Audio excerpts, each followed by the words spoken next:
그럼 발표 시작하겠습니다. 제가 발표할 부분은 아이템 24부터인데요. 24 내용은 이제 일관성 있는 별칭 사용하기인데, 보통 이제 어, 별칭의 값을 이제 변경하면은 원본의 값에 뭐 수정도 변경된다는 점은 이제 다들 알고 있는데, 이 별칭을 이제 남발하면 안 되는 이유는 이제 타입 이 제어의 흐름을 추적하기 힘들어지기 때문에 사용을 조금 주의하라고 말씀 이 책에서는 나와 있습니다. 그래서 이제 예시를 보면은 위에 코드에서 이제 이 빅박스랑 이제 별칭을 사용해서 박스를 선언한 다음에 이제 조건부 내용을 안에 들어가 보면은 이 폴리건 이제 빅박스는 이제 타입이 undefined는 삭제돼서 이제 추론이 되게 되는데, 변수에 할당한 이 박스는 여전히 이 undefined로 같이 동일하게 추론이 되게 됩니다.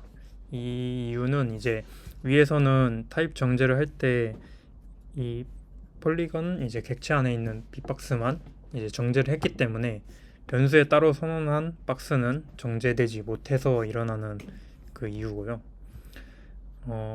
이렇게 좀 별칭을 이렇게 따로 사용해서 조건문을 걸 때에는 조금 이런 거에 좀 주의해서 사용을 해야 합니다. 그래서 뭐 엔드엔드 연산자로 또 박스를 타입 검사를 한다든지 이렇게 좀 추가적인 로직을 작성해야 되겠죠.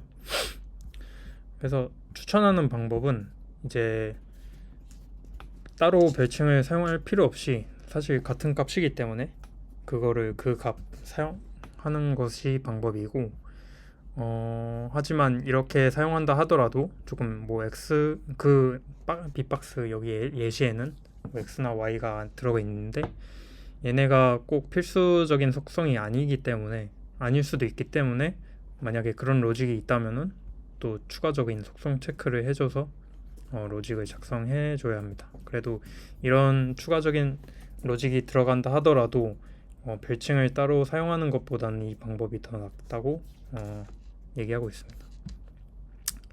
그리고 만약에 이 조건부 내에서 함수 로직이 들어가 있다면은, 만약에 이 fn이 이 빅박스를 뭐 값을 변경한다는 로직이 들어가 있다고 생각해 보면은 이 밖에서는 그것을 알 수 없잖아요. 그래서 타입 스크립트는 이 타입 추론을 undefined로 전혀 보지 않고 그냥 그대로 똑같이 보게 됩니다. 왜냐하면 타입스크립트는 이 함수 호출이 외부 상태를 변경할 뭐 가능성을 자동으로 고려하지 않고 있기 때문에 이렇게 되고 있는 건데, 만약에 뭐 fn 함수가 이런 함수라면은 이 타입 추론이 좀 틀리게 되겠죠. 그래서 이런 거를 주의해야 되고, 만약에 아까 위에서 선언했던 이제 지역 변수를 선언하게 되면은 이런 거에 대해서 조금 더 정확한 타입을 유지할 수 있다고 합니다. 그래가지고 그래서 그런 이유 때문에도 이렇게 빅박스를 또 사용하는 것을 좀 추천하고 있고, 만약에 그렇게 하지 않는다면은 좀 추가적인 정제를 한 번 더 하고 사용하는 것이 좀 더 나은 방법이겠죠. 그 다음에 아이템 25번은 이제 비동기 코드에는 이제 콜백 대신 싱크 함수 사용하기입니다.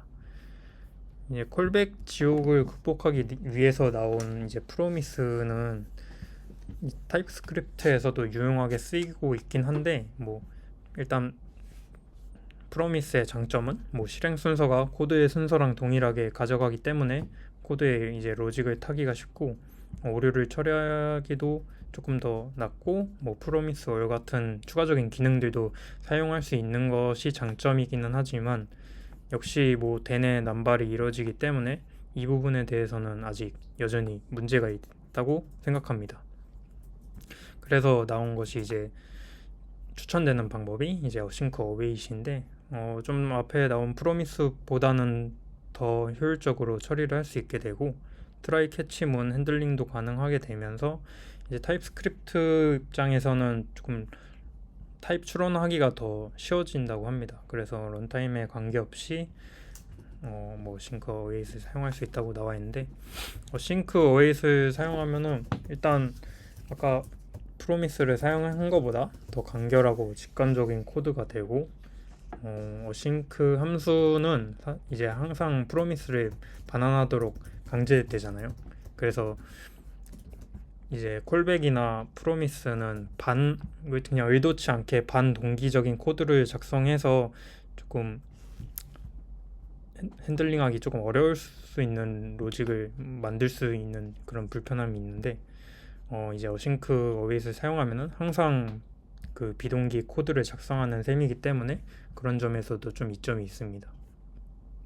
그리고 어싱크를 사용하면은 항상 반환 타입은 이제 프로미스 매핑 돼서 하는 게 아닌 이제 프로미스 그 타입으로 추론되기 때문에 이 추론이 이제 좀 더 명확해지고 이게 좀 복잡한 비동기 로직을 다룰 때도 좀 큰 이점이 된다고 합니다. 그래서 웬만하면 비동기 로직은 이제 어싱크로 선언하는 것이 타입스크립트 입장에서도 되게 좋다고 합니다. 이제 다음은 이제 아이템 26인데 타입 추론에 이제 문맥이 어떻게 사용되는지 이야기입니다. 이 코드를 보면은 이제 set 랭귀지는 이제 랭귀지 타입 이제 이 타입을 받게 되는데 그냥 리터럴로 작성하게 되면은 뭐 에러 없이 정상 동작하지만 이거를 변수에 한번 담아서 호출하게 되면은 이런 타입 오류를 볼 수 있을 겁니다. 그래서 왜냐하면은 이제 이게 변수에 한번 let을 선언해서 이렇게 하게 되면은 당연히 이게 스트링으로 추론되기 때문에 이런 타입 오류가 발생하고요. 이 에러를 해결할 수 있는 방법은 두 가지가 있는데 타입 선언 시에 아예 그 가능한 값을 이제 강제해서 제한하게 되면은 이 에러를 없앨 수도 있고 렛이 아닌 콘스트를 사용해서 선언하게 되면은 또 똑같이 해결할 수 있습니다. 그 다음에 이 튜플 사용 시에도 조금 주의를 해야 되는데 여기서는 콘스트 위에서 말했던 해결책처럼 콘스트를 사용했는데도 불구하고 이제 타입 오류가 났습니다. 그 이유는 이제 콘스트를 통해서 이제 숫자 배열을 변수에 할당하게 되면은 타입스크립트는 기본적으로 이 변수를 넘버 배열로 타입을 추론하게 됩니다.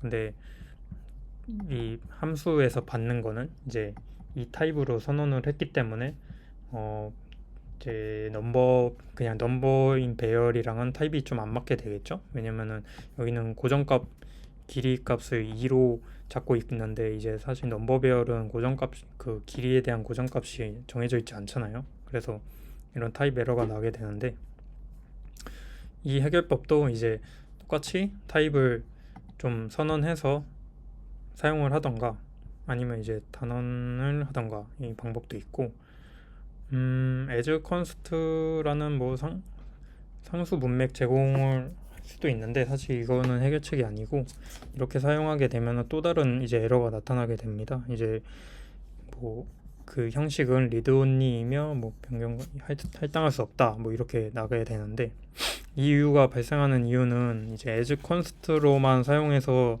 이렇게 선언을 하게 되면은 타입스크립트는 이 배열을 불변하는 튜플로 간주하게 돼요. 하지만 저희는 위에서 함수에서 이 넘버로 선언하게 됐잖아요. 이거는 뭐 언제든지 변수가 뭐 변할 수 있다라고 가정할 수 있기 때문에 사실 밑에서 선언한 거랑은 서로 맞지가 않습니다. 그래서 나는 에러라서 이 에러를 좀 해결하려고 하면은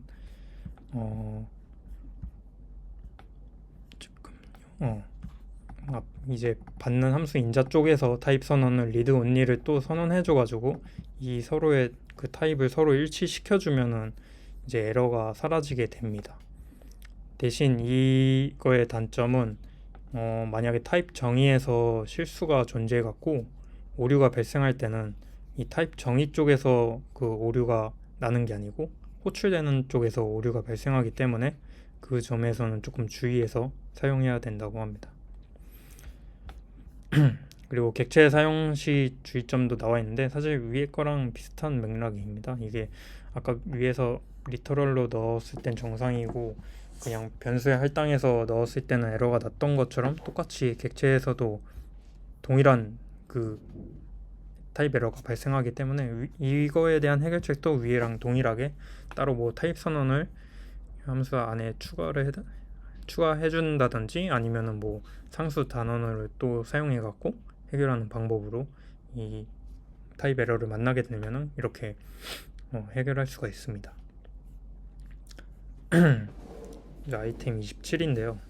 함수형 뭐 기법과 라이브러리 타입 흐름을 유지한다고 하는데 로데시 여기서 나온 예시로는 로데시를 예시로 설명하고 있는데 로데시 같은 이제 라이브러리들은 이 맵 뭐 필터 이런 것들이 순수 자바스크립트로 구현이 되어 있어요. 근데 이거를 타입스크립트랑 조합하면은 더 빛을 낸다고 합니다. 왜냐면은 그 타입 정보들이 다 그대로 유지되면서 타입 흐름이 계속 전달되기 때문에 타입 추론할 때 되게 유용하게 사용할 수 있습니다. 그래서 그 로데시 안에 있는 좀 TS 파일 일부 예시를 가져와 봤는데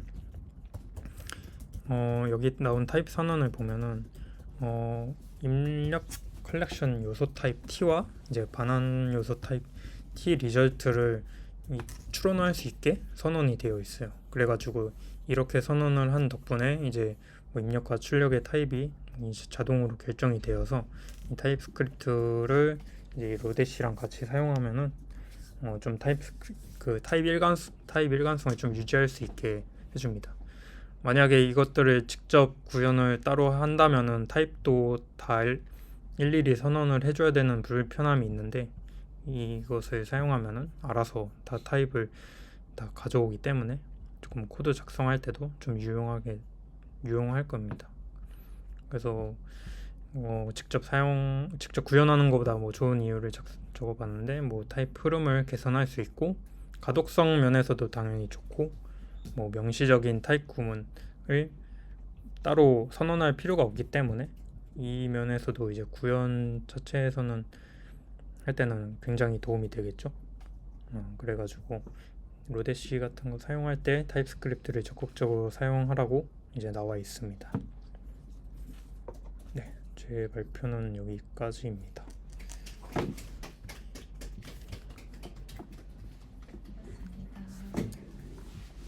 로데시 많이 쓰시나요?